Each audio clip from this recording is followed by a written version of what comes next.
Вы когда-нибудь критиковали Кукуорг? Я не критикую коллег, ну, в смысле, вот так вот поименно. При яких умовах? Что тады здарылася? Тот контент, который ты делаешь, он должен быть трушным, и он должен в первую очередь отвечать твоим собственным интересам. Я вообще не умею выполнять заказуху. А як зыход кіраўніцтва адбіўся на калектыве? Скажем, типа нашей смертью это не стало. Вы думали хоть раз о том, что вы умнее Вани Пруса? Слушайте, вы знаете, я такой умный, я такой интеллектуальный, господи. Вам хоть раз снились сестры Груздевы? Они мне снятся сильно реже, то есть никогда. Ты ў снах іх збіваў. Они в меня стреляли в снах. Хто самы крынжовы для цябе артыст? Дай Буську, в этом мире нет ничего лучше. Вам хотелось бы, чтобы ваш отец вами гордился? Да. Какой хороший вопрос. Вы глядзіце праграму «Шчыра кажучы», у якой вядомых беларусаў правяраюць на паліграфія. Падчас тэставання фіксуюцца фізіялагічныя параметры арганізму паводле некалькіх крытэраў. Затым гэтыя рэакцыі аналізуюцца, каб ацаніць дакладнасць паведамленай інфармацыі. Сёння прайсці правяранне на паліграфія наважыўся журналіст і ютуб-блогер Глеб Сямёнаў.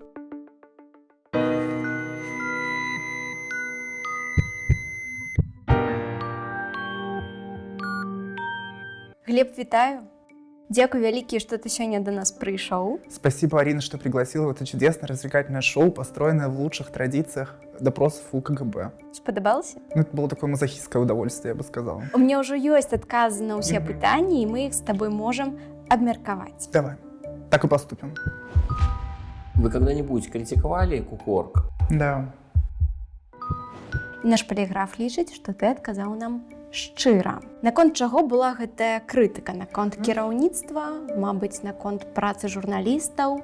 И мы иногда, когда не сходимся в эстетических каких-то категориях, потому что мы все творческие люди, мы не безропотные исполнители, как я все время повторяю, мы такие типа прям генераторы. И из-за этого бывает там в чатах, в рабочих чатах искрится. Но мы быстро расходимся, потому что признаем компетентность друг друга и делегируем задачи. А вось, напрыклад, наколькі жорсткая гэта можа быць крытыка? Я буквофил, так скажем, и меня, например, передергивает там от отсутствия запятых, где они должны быть, от формулировок. То есть я про там, облечь в слова построже. Иногда мы в этом не сходимся. И вот. То бок гэта рэдакцыйная крытыка, а вось, напрыклад, крытыка кіраўніцтва была? Нет, меня мое руководство полностью устраивает. Мы, наоборот, мы выстроили нашу работу так, что мне делегирована ответственность за ТикТок, и я никого не подпускаю близко, я сам со всем справляюсь, поэтому у меня как бы тут даже пространство для маневра не может возникнуть для того, чтобы зародился какой-то конфликт. Вы когда-нибудь думали о том, что до протестов Кукуорг был значительно лучше? Да.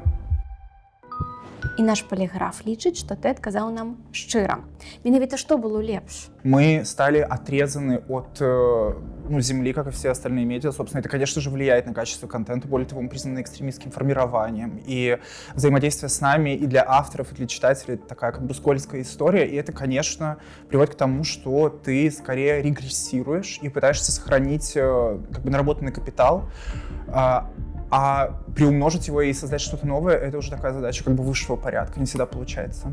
А як ты ставішся да таго, што ў Кукуорг з'явілася шмат менавіта палітычнага контенту? Я считаю, что это вызов времени, что противоположное решение, то есть решение игнорировать и не писать, например, как делают некоторые белорусские редакции, которые остаются внутри страны, это был бы признаком цензуры. Одновременно с этим мы понимаем, что есть запрос, зрительский запрос на какой-то более-менее развлекательный контент, и, пожалуйста, я справляюсь с этой задачей, мне кажется, на 7 из 10 баллов.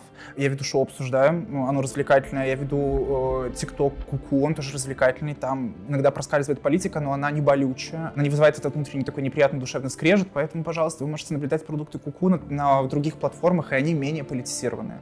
А не обращать на это внимание, ну это просто несовместимо, мне кажется, с журналистским долгом и с журналистским крестом, которые несут сейчас все независимые редакции, практически. Раней ты не цікавіўся палітыкай, так? Ну да. Я бы с удовольствием продолжал ей не цікавіцца. Ну тут она, понимаете, зацікавілась нами. Але зараз ты абіраеш забаўляльны контент больше, так? Чаму? Ну меня это просто больше интересует. Я считаю, что тот контент, который ты делаешь, он должен быть трушным, и он должен в первую очередь отвечать твоим собственным интересам. Я вообще не умею выполнять заказуху, не умею отрабатывать чьи-либо, там, не знаю, спущенные сверху задачи. и делаю только то, что во мне зажигает какую-то истовую и естественную страсть. Ты казаў, што ты не можаш рабіць заказуху. Да. Ці калісьці прапанавалі? Были предложения сделать политическую рекламу, но мы отказывались ровно потому, что мы как бы не агитаторы, мы не партийные журналисты, и я, в частности, не партийный журналист, мы как бы надсхваточники. Это уже, наверное, оскорбительно звучит в нынешних реалиях, но тем не менее. Лично я не готов как бы ассоциироваться с какой-то конкретной политической силой, даже несмотря на то, что мне там как, не знаю, как гражданину, как частью гражданского общества, как избирателю какая-то политическая сила импонирует больше, чем ей противоборствующая. Тем не менее, мне кажется, что журналистика с заказухами несовместима. Если она появляется, то это уже не журналистика, это что-то другое. А хто прапанаваў? А вот не могу сказать. Скажем так, наши коллеги. Прекраснодушные. Вы когда-нибудь хотели уволиться из Кукуорг? Да. І наш поліграф лічыць, што ты адказаў нам шчыра. Пры якіх умовах, што тады здарылася? Чаму? Ну, это бывают какие-то внутриредакционные конфликты. Бывает, что ты вот в какой-то период там, времени выкладываешь из себя все, что там тобой накоплено, путем там чтения, скажем так, поглощения информации, все такое, и вот чувствуешь себя каким-то опустошенным, и думаешь, что это как бы такое конечное состояние, забываю о том, что это всегда качели, и будет когда-нибудь откат в другую сторону. Но в моменте кажется, что это навсегда, и такой, может связать, может вообще уйти. Но потом вспоминаешь, как бы почему ты здесь, вспоминаешь о том, что как бы выбор уже сделан, нужно оставаться им верным, и остаешься. А як зыход кіраўніцтва адбіўся на калектыве? Ну, во-первых, мы сохранили коллектив. После ухода нашего главного редактора Виктора Малишевского мы его приумножили, мы остались на плаву, мы продолжаем ежедневно выдавать какой-то контент на многих площадках, поэтому, скажем, типа нашей смертью это не стало, это стало нашим перерождением. В общем, все хорошо. Думали ли вы о том, что зрители недооценивают вас? Да. Наш поліграф лічыць, што ты адказаў нам шчыра. У чым? Иногда наши зрители считают, что я такой разгильдяй-озорник, и за этим нет никаких потайных дверей, нет двойного дна. Но, на мой взгляд, оно есть, я его в себе чувствую, по крайней мере. Мне хотелось бы, чтобы зрители в большем количестве это видели. Хотя, в принципе, есть зрители, которые видят даже больше, чем мне хотелось бы, чтобы они видели. И меня, как бы, в принципе, это устраивает. И это всегда проблема не зрителей в том, как складывается их восприятие того или иного там автора, творца, контент-креатора, ведущего и так далее. Это всегда проблема ведущего, и это, кстати, важно понимать. И вот в этом моменте я хочу обратиться к своим коллегам, которые, я по некоторым тоже без имен, но по некоторым замечаю, что занимаясь там медиадеятельностью, они, например, сталкиваются с тем, что зрительский интерес к ним не всегда высок. Иногда он проседает, иногда там какой-то всплеск, но он кратковременный. И некоторые, не все, подчеркиваю, не все, но некоторые коллеги подвержены мысли или подвержены идее обвинить в этом зрителя. Это зритель какой-то не такой, это зритель, значит, какой-то такой сякой, неправильный, вот не повезло нам со зрителями. Это всегда не так, и всегда неправда, всегда проблема в тебе. И когда я сталкиваюсь с такими физическими, скажем так, в реальной жизни проявлениями того, что наши зрители иногда не видят всех там двойных посланий, которые во мне зашифрованы, может быть, я понимаю, что это моя недоработка, что это я как-то не нашел ту форму, в которой мог бы преподнести это нашим зрителям, чтобы для них это стало более очевидным. А што ў табе яшчэ трэба пабачыць? Есть, скажем, другие двери, кроме двери под названием юмор. Вот так. Ты хочаш, каб яны пабачылі нешта акрамя гэтага гумара? Да. Што за ім стаіць? Ну да. И что найдут зрители, скажем так, в моей медиадеятельности, это уже как бы их дело и их крест. Мое дело — это просто указать направление. Не только юмор. Глеб, падаецца, што ты баішся вось менавіта гэтых слоў, як розум, інтэлектуальнасць, што менавіта ты хочаш, каб гэтае ўбачылі твои глядачи? Ну, может быть, я не то чтобы боюсь, просто это входит во внутреннее противоречие с моим убеждением, что человек, который сидит и рассказывает, что он умный человек, автоматически перестает таковым быть. Але ты хочешь, как бы глядачи сказали, что Глеб разумный, Глеб интеллектуальный, Глеб глубокий. Блин, да это всем хочется, Арина. Ну вот все мы этого хотим, и я в том числе этого хочу, окей, да, я этого хочу. Но как бы приходить там, я не знаю, на интервью и говорить: слушайте, вы знаете, я такой умный, я такой интеллектуальный, господи, как же этому миру повезло, что я по нему ступаю. И вам, зрители, так повезло, что вы сейчас смотрите. Ну, я не буду делать. А ты так... И как бы реакция будет одна и... А ты сам так лишишь? Я знаю только то, что ничего не знаю, дорогие друзья, а другие не знают и этого. Давай пропрацуем гэты момент. Ты скажешь: я разумный. Я разумный. Я інтелектуальна. Я интеллектуальный. Я глибокий. Я глубокий. Ну ось. Вы думали хоть раз о том, что вы умнее Вани Пруса? Да. І наш поліграф лічить, що ти відказав нам щиро. Ти Я сапраўды все отвечал, Алина, так ну ты не подумаешь, лічиш. я все отвечал честно. Я Такий искренне честный щирий. человек, ну правда. Я так думал, но, во-первых, это только моя проблема, скажем так, это проблема моего личного снобизма, и я всячески гоню от себя такие мысли, которые так иногда приходят, мерцают, и, к счастью, ты с ними потом быстро прощаешься. Так иногда думаешь, ну, не только там, естественно, про Ваню и там каких-нибудь... Про всього других, это сороді, ужасно. так? Не, Зараз. про всех. Ну, иногда, блин, ну, слушайте, ну, мы всем, там, я не знаю, грешны, и я тоже, там, как бы, вот, напоминание о собственной неидеальности помогает избавляться от вот какого-то такого снобистского отношения к другим людям. Я, к тому же, ужасно боюсь заразиться идеей собственной исключительности, поэтому это меня спасает. Вот, и это разрушает, естественно, отношения. Ну, и вот по прошествии времени могу сказать, что Ваня очень умный человек, он очень собранный, я во многом пытаюсь ему подражать, я не знаю, пытаюсь у него учиться. Он во многом меня превосходит. Я считаю, что у меня потрясающий компаньон, и мне ужасно повезло, в принципе, с творческой командой «Обсуждаем», с которой мы делаем хороший проект, который мы все гордимся. Гэта сапраўды так. Спасибо. Вы согласны с тем, что зрители воспринимают вас больше как парня с юмором, нежели профессионального автора? Да. Да. А вы вот кем себя считаете? Все-таки профессиональным автором, актером или... Я считаю себя подающим надежды медиа-менеджером. Вот.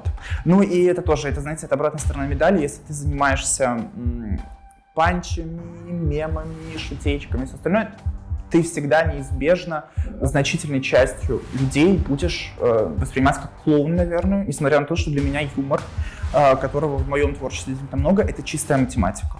Чистая. Кстати, по математике у меня были хорошие оценки в университете. Поэтому многие наши зрители, они видят в моей деятельности игры ума, они это считывают, и мне достаточно того, что такие люди есть, и мы с ними на одном языке. І наш поліграф лічить, що ти відказав нам щиро. Бывает, да. Часть аудитории, тут сложно ее посчитать, но мы периодически сталкиваемся с таким мнением, такое есть. Люди не видят, условно, за этим кропотливой работы. Им кажется, что это просто, знаешь, харизматичные ведущие сели, наболтали, а все для них так просто, так воздушно, так ветрено, потом вот собрали свои вещи и ушли. Это не так, это как бы требует, наше шоу требует большой серьезной Там подготовки. великая праца. Да. Вот коллеги это видят, и ты это тоже видишь. Собственно, поэтому я надеюсь, я здесь. А хто у основному займається ресерчем? Ну, конечно, Ваня. То есть здесь зрители не обманываются в своих впечатлениях. Ваня занимается ресерчем. Мы как бы, давайте говорим это сразу, мы готовимся оба, но готовимся по-разному. Я тоже готовлюсь, тоже заготавливаю нечто. Это как бы, блин, это очевидно, если ты смотришь это шоу. Но Ваня делает это гораздо более скрупулезно. Да. А яка твоя роль головная? Блистать в кадре. Создавать настроение, участвовать, тоже типа собирать фактуры, мы вместе придумываем идеи, мы вместе там ищем каких-то гостей, мы вместе занимаемся организацией съемок, я потом прописываю тексты. Наколькі я розумію, Ваня головний по ресерчу, а ти головний по креативним ідеям. Да, можно так сказать. Мы тоже говорю, что мы занимаемся всем сразу, потому что у нас маленькая команда, и мы не набираем исполнителей, мы набираем творцов. Вам хоть раз снились сестры Груздевы? Нет. Во сне они к вам не приходили? К сожалению. Зато я, знаете, как часто, блин, у них в каждом сне буквально, я прям вообще не выхожу оттуда. Однажды выпущу сборник снов сестер Груздевых с моим участием. І наш поліграф лічить, що ти відказав нам щиро. Ти їм вельми часто снишся. Да, это я знаю. Не выхожу у них из мыслей. Они мне снятся сильно реже, то есть никогда. Вообще не было ни одного, я не помню. Ну, слушай, может, они и снились, но просто ты же понимаешь, что ты просыпаешься, и сны растворяются. И мои сны с сестрами Груздевыми тоже все растворились, я не помню.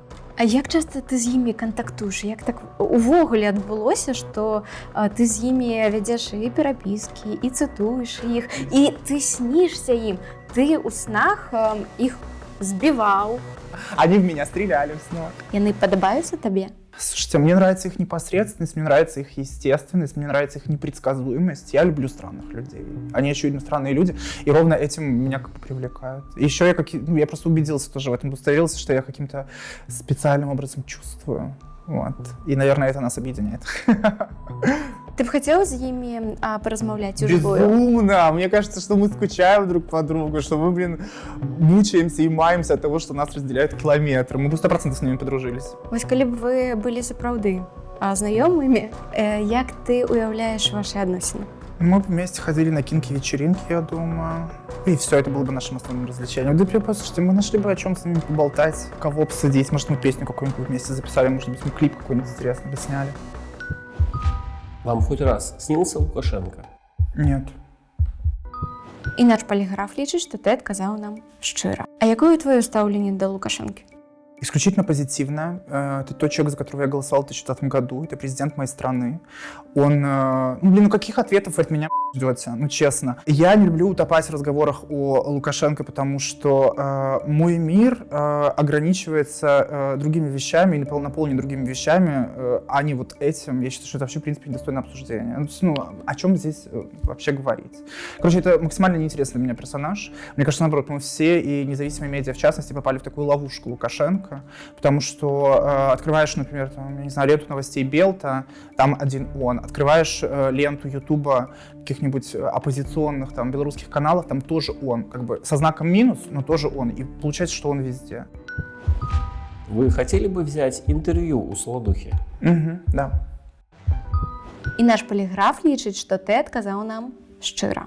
Как человек нет, как создатель контента, наверное, да. Я просто понимаю, что это точно бы посмотрели. Што б ты спытаў у яго? Но я бы готовился, во-первых. Мне интересно было бы понять просто, каково это, когда ты живешь, знаешь, что ты скорее не влияешь на зрителей с точки зрения, что это всегда вызывает у них внутри какой-то вау-эффект от того, что ты делаешь, а скорее ты просто их вот смешишь. Причем смешишь в таком утешительном для самого себя ключе. Вот мне интересно, вот как жить, когда ты сам себе это понимаешь, потому что мне кажется, что Александр Солодуха, наверное, где-то в глубине души. Моя такая теория, что люди на самом деле все про себя всегда знают. И он тоже, я в этом уверен, это о себе знает. И вот мне хотелось бы раскопать вот это в нем. Есть ли сейчас в Беларуси артисты, которым вы симпатизируете? Да. Наш поліграф лічыць, што ты адказаў нам шчыра. Хто гэта? Это Ива Сатива, это Полина. Мне нравится, да и, наверное, это вот все, что так вот бегло приходит на ум. Як ты ставішся да тых, хто зараз падтрымліваюць Лукашэнку і спаўняе свае песні дзеля яго? Это обслуживание интересов одного человека конкретного. И, на мой взгляд, это просто предательство против профессии, потому что творчества там нет ни грамма самостоятельности. Вот если отрубить все эти государственные эфиры и этот государственный ресурс, они быстро обнаружат свою беспомощность, то, что они вообще ни на что на самом деле не способны. Отношусь с сожалением, но одновременно с этим понимаю, что ты такую роль тоже должен играть, и мне интересно просто как бы иногда изучать и погружаться в это болотце. А хто самы кринжовый для тебе артист? Ох, ну вот недавно мы смотрели на Минской волне интервью Алены Ланской. Ну, я не могу сказать, что она прям самая кринжовая, но она одна из. Может быть, это какой-нибудь Дмитрий Азаренко, ну, тоже там сомнительно. Хз, они как-то все вот для меня примерно вот одного порядка. А песня артисты. якая? Какая песня? Ну, ты вельмі шмат контенту ведаешь, я так Дай разумею. Буську. Дай Буську. Дмитрий Азаренко, это там его новый шлягер, он прогремел гораздо там, менее громко, чем «Белорусская жена», ну, тоже, ну, как бы, собственно, поэтому и прогремел. А что там? Дай Буську, в этом мире нет ничего лучше. Вот такая вот песня, друзья. Ставьте лайки, пишите комментарии, как вам.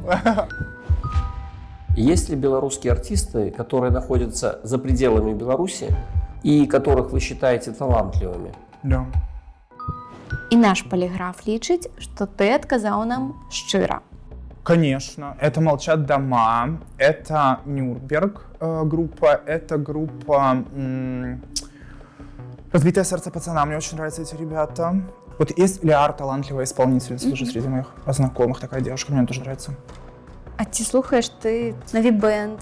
Нави Бенд, вот спасибо, что напомнил, да, Нави Бенд очень хорошая группа, во. очень хорошая, да, я даже ТикТок не посвящал. Я еще очень люблю Шума, забыл вот упомянуть, Шума прям, господи. Этно-техно белорусская, я всем своим замежным сябрам раю слухаць гэтую музыку, каб зразумець, что такое сучасная, цікавая, клёвая Беларусь. Есть ли белорусские артисты, которые находятся за пределами Беларуси и которых вы считаете кринжовыми? Нет. І ў нашага поліграфу ёсць сумневы. Ваш полиграф ошибся, все, несите новый, он сломался, это все неправда. Ну, слушайте, я люблю иногда погиенить на кухнях.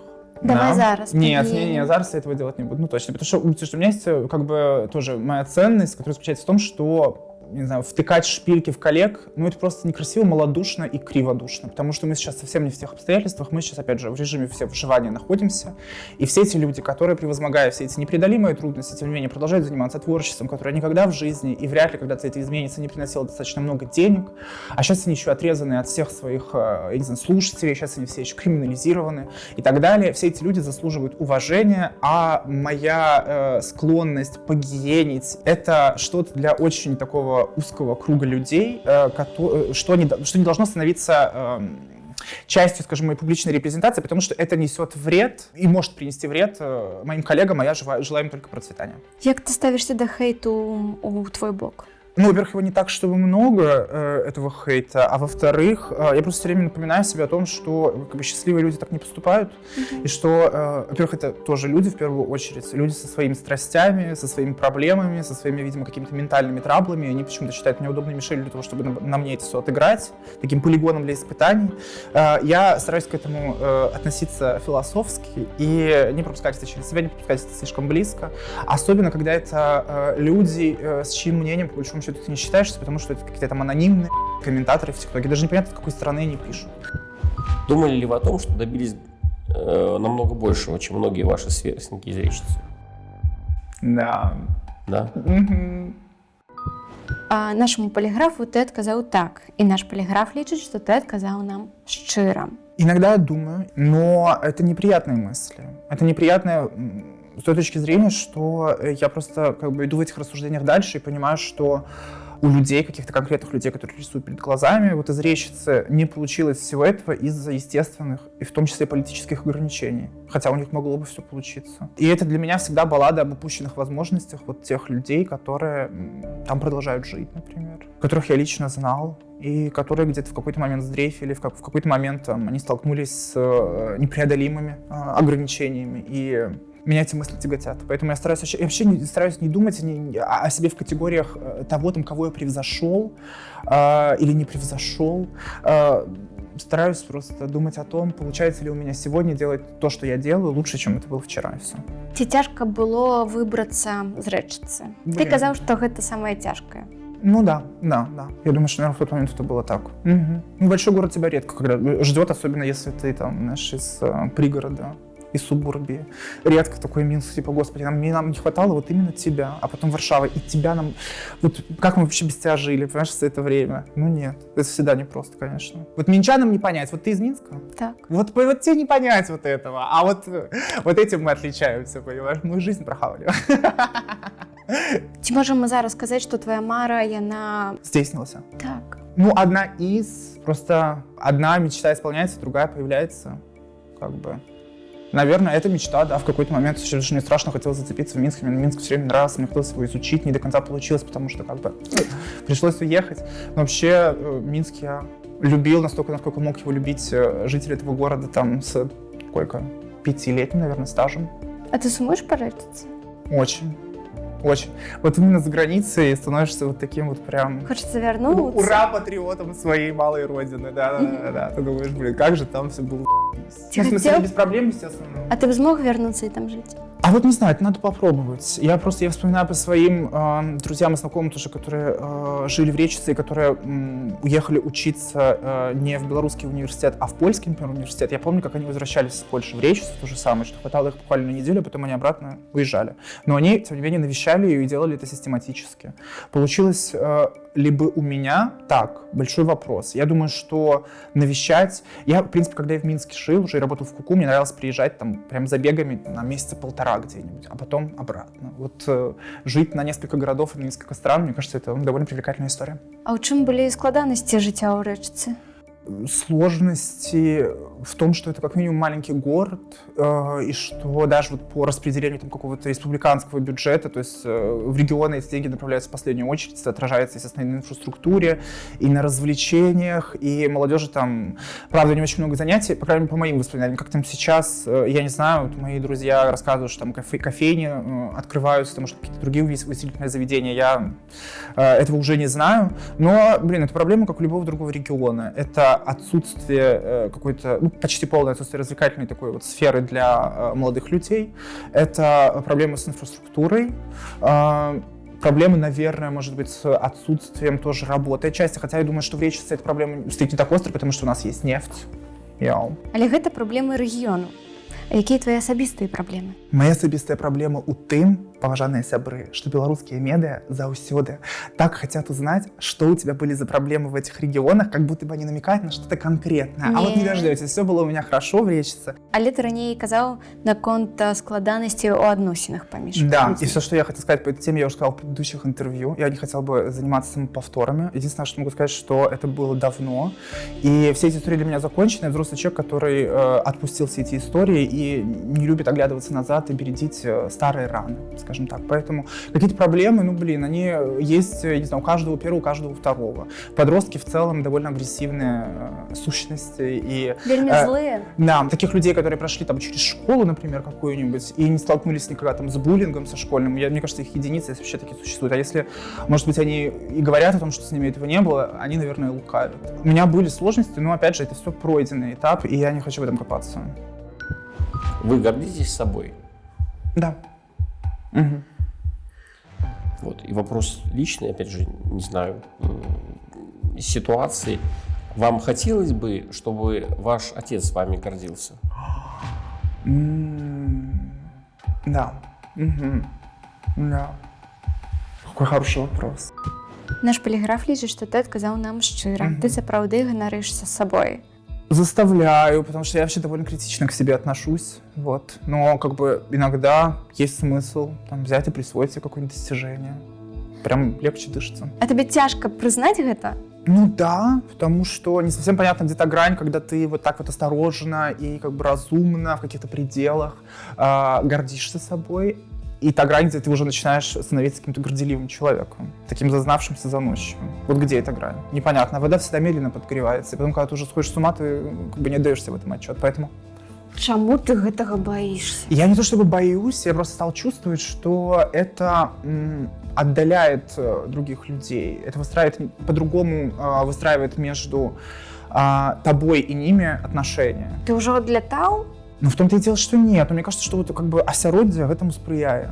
Я бы так сказал. Яким чином?